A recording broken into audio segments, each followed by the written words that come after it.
Alright, finally we back with the video I've been talking about for like 2 weeks now because I kept accidentally deleting footage when I was trying to make it. Also, the update changed his animation, so I had to do it over again. So we finally have the Carlos Prates video. Now, with that being said, his animation changes were he has a heavy jab and a heavy cross now, so that kind of changes the way you use them versus when it was fast.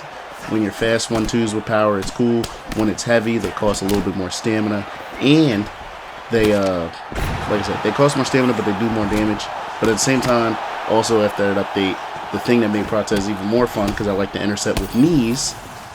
Knees kind of broke. If you haven't noticed, knees were like whiffing if you throw them. Like, they very rarely land unless you're chest to chest now. So hopefully with the new update in July, that changes it. Now, I did just get dropped, but hey, I overextended in the pocket. It's Prates.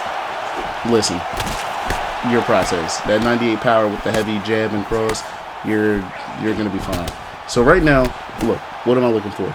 Range. I'm looking for my main range, which is stay way longer than Islam, pause if needed, because you have the reach advantage. In this game, like they said, it matters when you use your reach, right? So Prates, Ian Gary, MVP, those type of picks, they're going to matter now when you stay at the right ranges. Now right here, I knew he was throwing that. I'm trying to duck and work my better punches, which are what? Your 1s and 2s. You have Spectre, so when you move your head movement and slip twice, get the little boost. Boom. You're trying to work to the abilities you have. So you have to use your straights, you have to use head movement, you have to use the fact that when you get people behind the black line, you have Hunter, right? So when you get them against the cage, you can, boom, land your shots, Hunter starts to activate.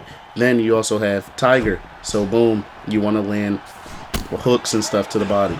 You have Reaper, you have Tiger, you have Hunter. Use all your skill sets, and boom. Look at that. Easy KO. Easy KO. That's how you use Carlos Prates. Now, we're going to go to another fight, but again, stick to your game plans. Always do that. Ready to fight? Ready. Let's do it. Now, against Ian Gary, what is your best asset? It's your power. Gary is faster. Gary is like more mobile because he has better footwork. I believe he also has feather step. So all that stuff when it comes to footwork, agility, being in and out, dart, yeah, you're not doing any of that against Gary. And y'all both are tall, so you have good reach, right? So with the heavy jab, you want to use your jab and your leg kicks. Establish a jab because boom, you have Reaper as well, so you establish a jab up top to get to the leg kicks. Now, the leg kicks, since you have Reaper, gonna be very detrimental to his movement. So if you can slow the movement down, slow down the feather step, slow down the fact that I believe he has like 97 to 100 foot. He has really good footwork. So you want to mitigate that. And then as his footwork slows down, more and more of your combos will land.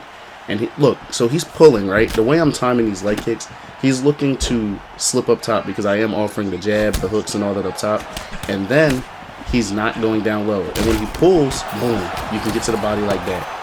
You can either kick the leg, which I was doing at first to activate Reaper, because, again, when they do head movement, that's a free leg kick.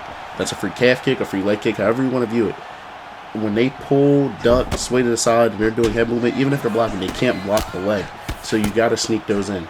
Then, when he pulled again, he's been expecting what? Leg kicks. So he pulled, expected probably a leg kick, and I ripped to the body.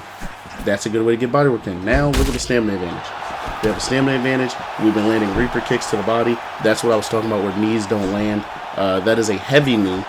Just so you know, Prates' lead knee is a heavy knee. And, again, landing heavy animations, they do more damage, but they cost a little bit more stamina. Now, right there, I did think he was going to counter with a head kick, but it doesn't matter. I'm trying to block these leg kicks, but I guess just the way the connection was going, it wasn't going my way. I literally saw them coming and was still trying to, do my thing and block them, but it doesn't matter. We still land the heavy crosses. We land the fast lead hook. We land stuff to the body. And now we're over here trying to get Reaper off, right? I said Reaper. trying to get a, I believe it's called bone saw. I almost said razor, but it's bone saw now.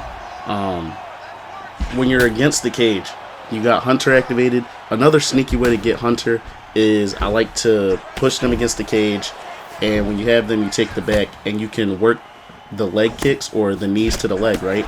Those also pop Hunter. So anything you do when you have them like clinched against the cage, those still count as Hunter strikes. So that's a nice way to, you know, get damage off. Now right here, we did the right things. We wailed on him. We tried to drop the elbow. We didn't get him. But look, he's really hurt. He's focused on the leg now. We can do something up high. We do enough work to the body. Boom. Hook, hook. He's done.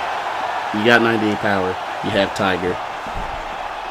Work to your advantages. You know what I mean? So, again, another way to use Prates against a taller opponent. Now, right here,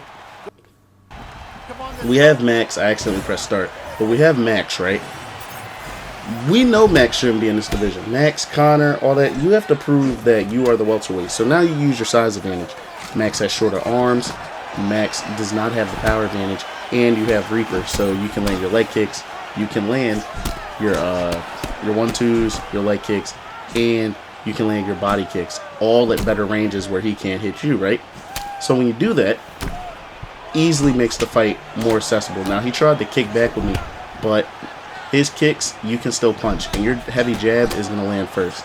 Now, right there, boom. See when that knee doesn't land? Even though it is kind of like glitchy that they're not landing right now, but when you see strikes that don't land like that, always fire off a hard strike, like that rear hand hook, that straight. If you're a Connor or somebody like that, boom.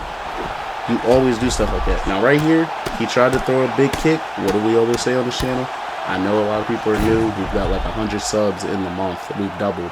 So I will say, if you haven't been around here for a while, the main thing I like to preach is throw head kick counters. When people whiff that leg kick and you're still in range, like they're coming forward a little bit, boom, fire off that head kick. Because when they whiff kicks, you can fire off a head kick. And it does way more damage. You might guarantee a drop. So that's a great way to like get quick drops, and you can slow down. So like I was saying, boom, when you take the back, Hunter pops. Nice little cheeky way to get damage in. Again though, throw head kick counters. Nice sneaky way to get drops. There's tricks to the trade. There's a lot of things people like to do, and they don't tell people how they do them in the community. They don't bring awareness to them. They'll just be like, I'm winning fights. There's a method to the madness though. And I don't want to be in a community where, right there, I did a block counter. I do explain that in one of my videos for counters. But again, I just want to say, I want to be part of a community that helps each other get better. And you can't do that if you don't share information. So again, when you get in the pocket like this, don't do that. You're much taller than Max Holloway, so you don't want to be in the pocket. But he's throwing spinning kicks in the pocket. I don't know what he saw. I don't know what tape he thinks he's about to fulfill with that. We're going to catch the kick. We're going to try and push him. But every time you push them, which is why you should just stand still, every time you push them, that's when they're able to jump and throw the knee. So right there, I'm a little too tall. Tried to duck the kick. Saw it coming from a mile away. Could not duck it. But that's okay. So we're going to still stay at range. Right here, he's throwing kicks in the pocket. You throw a lead hook. Right here, throws a head kick, go to the body.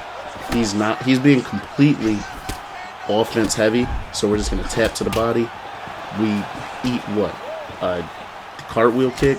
Doesn't matter. Eat that leg kick. If he whiffs again, we try to throw the head kick counter. We were not close enough. But that's okay. He tries to throw a quick little combo at the end of the round. Boom. Goes for something big. Doesn't matter. Why? He got hit with a lead hook. Hurts him. So again, we're going into what? Round 2. He's damaged. He's way too aggressive. We have the power advantage. We have Spectre, which helps us slip and evade shots. And we have Tiger for rounded shots. So uppercuts, hooks. So what are we looking for here? We're looking for a good little pull, possibly, because he's throwing rounded stuff. We're looking for a duck in case he throws that head kick. And we should find a counter because we made those reads already. So when you make those reads with Carlos Prates, you stand in the pocket and you boom. You get the drop, right? Now his head health is lower than ours.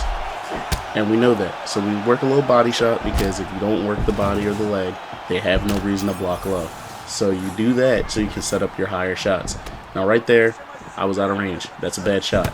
You should pull your shots if you realize you're out of range. You pull that shot. If you realize the leg kick is too far, you realize the punch is too far, just tap R2, cancel the strikeout, conserve a little bit of stamina. It's not a lot, but over time, if you just don't throw those big shots that whiff, boom, you'll save more stamina. I do struggle with that sometimes, not because I'm bad. It's more so because I get a little bit too hungry for the finish. I will say, though, that is a bad habit to have. We all have bad habits. Try to get them out of your game. It's not about trying to get the finish. If you stay consistent and you do what's working, the finish will come. Now right there, boom, comboed him up, but we watching the Prates fights. He'll tell you to get up. He wants the KO, not the TKO. Went for the wheel kick. That's not working. But right here, look, lead hook. We go for something. We work the body. We feint the spinning roundhouse. Work the body again. Duck, hook, hook, hook. Boom, work the body. Wheel kick, KO. Make them think low to go high. Another Prates KO. You ready to fight? Ready. Now, another Ian Gary, right? Another Ian Gary. If people are too aggressive with you, especially with Prates, you can just counterpunch. I will say that is, well, you can be aggressive. Let me put it this way. You can go on the front for this Prates. You can go on the back for this Prates. Well, let me not say back foot. You can go on the front foot and be super aggressive with Prates, right? And just try to be defensively aware. Or you could, like, slow cook. And when I say slow cook, you're still moving forward, but you're picking your shots. You're taking your time. You go single shot high variance, which is just pat, pat, pat. So let's say it's like jab, leg kick, teep, feint, jab, cross, jab, cross. Like, see how that rhythm switches up? That's more how you could use Prates, because you have so much power, you don't have to throw a lot of volume. Now, you can do that on the lead foot, and boom, do stuff like that. You one big counter, try and mitigate everything that's going on, and then just boom, one big counter, open up a little bit, and you're back. So now, right here, you don't have to do anything. You won the round. There's 3 minutes left. You can take your time and just pop shot for real. Now right there, boom, pull straight. The little AB. We all seen the clip of Adrian Broner. Pull straight. The Mayweather AB counter, that's also something you can do with Prates. You can do with Connor. Now right there, I don't know why he threw that. He threw a lead question mark kick, which was slow as hell. But it doesn't matter. We're just going to pick our shots again. The heavy jab, the heavy cross, they're going to do way more damage. And we're switching levels. Look, he's doing dumb stuff, so I'm trying to rip to the body. We pull again, and we see that he's just throwing rounded strikes. There's no thought of what he's like really trying to do. It's really just him trying to hit me. And the problem with that is you get too aggressive, and once you're that aggressive, you run into that. Like, look at the stamina. So with his stamina, he's like at what, you'd say like 60%, and I'm at like 85. All because he's just being too aggressive trying to hit me, and tries to evade, runs onto a heavy cross. That's the fight. And that's pretty much how you use Carlos Prates. So that's the video. Appreciate the views. Like, subscribe, share the video. And yeah, I'm out. So with that, leave any thoughts in the comments. Do what you have to do. And yeah, I'll be back for the next one.